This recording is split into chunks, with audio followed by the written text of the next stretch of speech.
ঈদকে সামনে রেখে ব্যস্ত সময় পার করছেন সিরাজগঞ্জের তাঁত শ্রমিক ও কারখানার মালিকরা।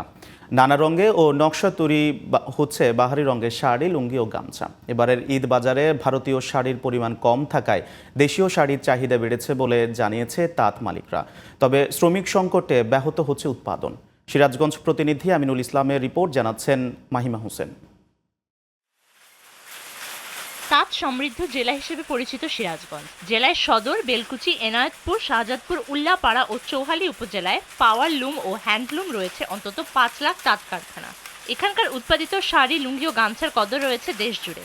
জেলার অর্থনৈতিক চালিকা শক্তির অন্যতম এই শিল্পটির সঙ্গে সরাসরি যুক্ত রয়েছে অন্তত ১৩ লাখ মানুষ। ঈদকে ঘিরে নানা ধরনের শাড়ি, লুঙ্গি ও গামছা তৈরি করছে তাঁত মালিকরা।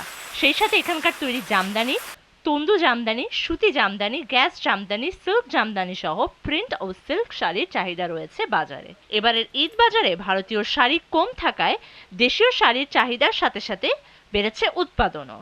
আমরা ঈদের জন্য তন্তু জামদানি, সিল্ক জামদানি, সুতি জামদানি, গ্যাস জামদানি, এগুলা ঈদের জন্য প্রিন্ট শাড়ি এগুলো আমরা নিয়ে আসছি। আমাদের সুতি শাড়ি আমরা ভারতের তুলনায় অনেক ভালো শাড়ি তৈরি করতে পারি। ইন্ডিয়ান কাপড় আসতেছে না, আমাদের কাপড়ের চাহিদা আছে। তবে বাজারে সবকিছুর দাম বৃদ্ধি পেলেও মজুরি বাড়েনি বলে অভিযোগ শ্রমিকদের। তাই অনেকে পেশা পরিবর্তন করতে বাধ্য হচ্ছেন। আগেও হাতে বুনাইছি, এখনো হাতেই বুনাই। আগেও যে মজুরি ছিল, এখনো ওই মজুরি।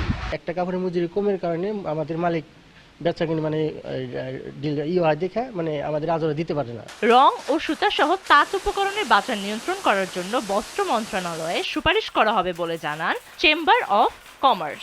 রঙের দাম এবং সুতার দাম নির্দিষ্ট আওতার মধ্যে রাখা যায়, তাহলে আমাদের সিরাজগঞ্জের তাঁতিরা আরও লাভবান হবে।